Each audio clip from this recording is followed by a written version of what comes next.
जगन्नाथ जी को खिचड़ी का भोग लगता है, परंतु उनको खिचड़ी का भोग क्यों लगता है? हाँ जी बेटे, उन्हें पसंद है, बिल्कुल ठीक है। हाँ जी, और कोई? चलो मैं आपको बताता हूँ। एक लेडीज थी, एक माता थी कर्माबाई। तो जो कर्माबाई थी ना, वो जगन्नाथ जी से बहुत प्यार करती थी। एक दिन वो शाम को बोली, भगवान मैं चाहती हूँ कि मैं आपको खिचड़ी बना के खिलाऊं। तो जगन्नाथ जी सुबह उसने खिचड़ी बनाई और जगन्नाथ जी आके खिचड़ी खा गए। अब वो बोले, माता खिचड़ी बड़ी स्वाद है, मुझे रोज खिला दिया करो मंदिर खुलने से पहले।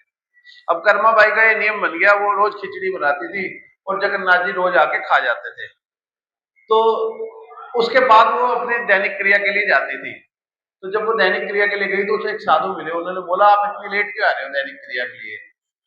वो बोली, मैं सुबह जगन्नाथ जी के लिए खिचड़ी बनाती हूँ, वो भोग लगाते हैं, उसके बाद में आती हूँ। बोले, ये तो गलत है, भगवान को तो नहा धोकर भोग लगाना चाहिए, तो आप बहुत बड़ी गलती कर रहे हो। बोले ठीक है। फिर अगले दिन से उसने क्या किया, सुबह पहले उठी, दैनिक क्रिया की, किचन साफ किया। अब जगन्नाथ जी आ गए, बोले अम्मा खिचड़ी। वो बोली, खिचड़ी तो अभी बनाई नहीं। बोले, खिचड़ी नहीं बनाई? मेरा तो मंदिर खुलने वाला है, भक्त आ जाएंगे।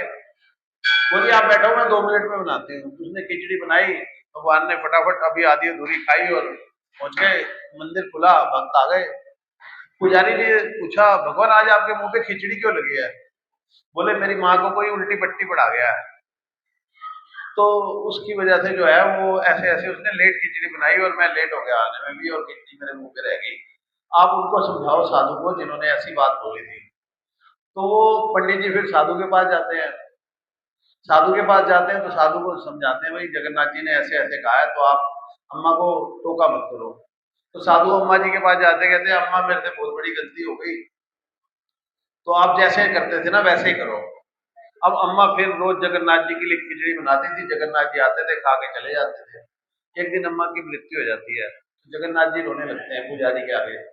बोले, क्या हुआ? बोला, यार मेरी माँ की मृत्यु हो गई, मुझे खिचड़ी कौन खिलाएगा? बोले, भगवान आज के बाद आपको नित्य खिचड़ी का भोग ही लगेगा। तो तब से जगन्नाथ जी को खिचड़ी का भोग लगता है। बोलो जगन्नाथ महाराज की।